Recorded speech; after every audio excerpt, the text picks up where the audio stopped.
Good evening, everybody, and welcome back to episode 189 of Enter Crypto, where twice a day I keep you informed and fully up to date on all things crypto. If that sounds like something you would be interested in, then go ahead and subscribe to the channel.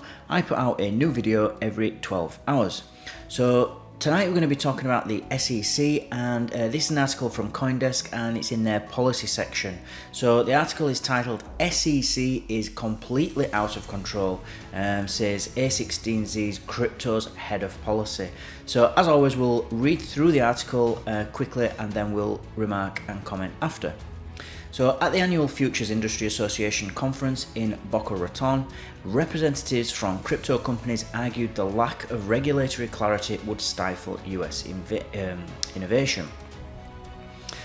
Crypto industry players ramped up the heat towards regulators Tuesday afternoon at the annual Futures Industry Association conference for what they see as failing to provide an adequate regulatory framework for the novel asset class. Over the past several weeks, regulators such as the SEC unveiled a slew of enforcement actions against crypto companies in what many industry players view as a hostile attack on crypto and US innovation. This is according to Brian Quintenz, who is a former CFTC commissioner, and the current head of policy, Andreessen Horowitz. The SEC is completely out of control. They are going rogue, Quintenz said. So this is an ex-government guy. A lawsuit filed by New York Attorney General Letitia James last week against crypto exchange KuCoin alleged that Ether was an unregistered security. If proven in court, it would place the second largest cryptocurrency by market cap under the purview of the SEC. The United States has to make a decision about whether or not it will embrace and support innovators in this country, said Quintenz during an afternoon panel. There are jurisdictions that are mindful about this, and that is not what we are seeing in the United States, and the clock is ticking. Another panelist, CoinFund President Chris Perkins, added that jurisdictions such as Hong Kong, Singapore and the UK were ahead of the US in terms of progress. We try to advise our founders about regulatory risk, but it's hard without regulatory clarity, added Perkins. Other countries are not waiting for us. Many industry players have now turned towards a potential legislative solution with support from both Democrats and Republicans. There aren't many issues where you'll see Republican Richie Torres agreeing with Senator Ted Cruz, said Perkins. I see bipartisan interest and that gives me hope, said Julie Hueckel, who is the Associate General Counsel at Coinbase.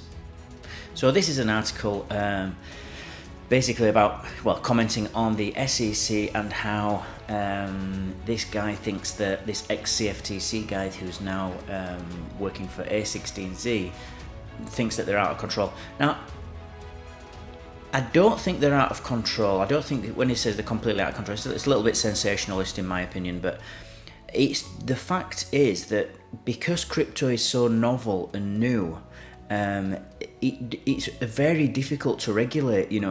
When you think of Bitcoin, it's really programmable money, and so you can program it to be anything you want. Bitcoin is often touted as the digital gold, so it has attributes of gold. It's mined just like a commodity would be, obviously not in the same physical way, but it is mined and it uses a mining algorithm to release more Bitcoin, which is, I know it's the digital version of it, but it's the same as mining a precious metal in the real world. And so obviously that would make it very much commodity-like, and at the same time it's also issued and not really coming from the not actually mined in the physical sense, and so it was issued by a human being, which means that then it takes on the sort of the character of a security. I know there's other things it needs to pass on the Howey test to make it a security, but it's behaving, and that's just Bitcoin. You've got ETH, which is really programmable, and you can start making smart contracts around it. And then is it a commodity? Is it a security? What is it? Is it property? Because Bitcoin, you can just hold it and just hold on to it. There's many people, especially Bitcoin maxis, that argue that Bitcoin is neither a commodity nor a security. It's actually property, something that you own. So it's just very it's just confusing for people to try and create regulation. Once you've created the regulation, you can't start messing around and changing it and amending it every week. It's got to be something solid. It's got to be something that everybody understands, because we all have to follow the law.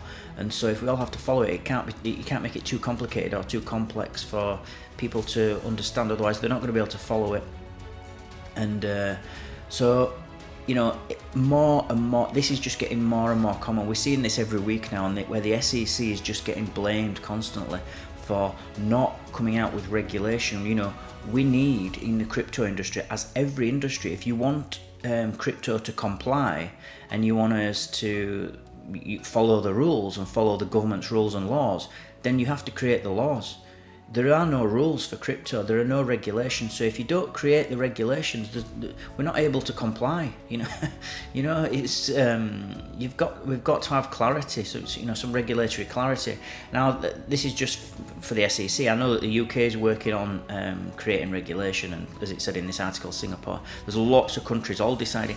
And in the end, in 10 years, if we've got if we do have regulation from the SEC, that's not going to be the same as the UK. So what the SEC in the US may class Bitcoin as, say, a commodity, in Turkey they may class it as property, and in Europe they may class it as something else. It could be a security there.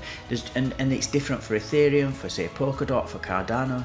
There's 20,000 cryptocurrencies out there. So how are you going to create a law that basically I can create my own crypto? I can enter crypto coin if I want to, and is that a security now, or what is it? Because if I don't, one of the things that you need from a security is that it needs to have be basically it needs to have an idea where I basically make a profit, or I have an aim to make a profit.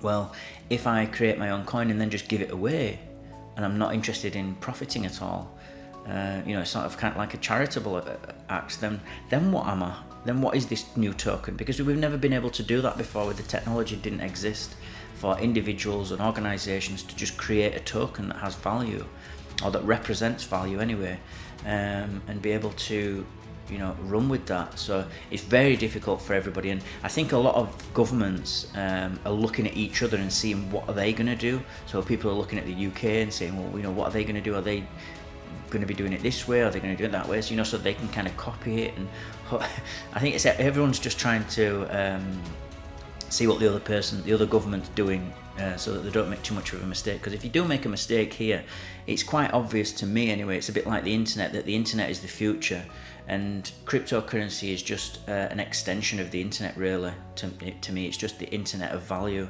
And so if we agree that it's the future, then you don't want to get regulation wrong. You don't want to be too heavy-handed and stifle the innovation, but you don't want to be too lax either and have people breaking the law and let scams running amok with everybody, and people getting ripped off. Obviously, nobody wants that. So an interesting article.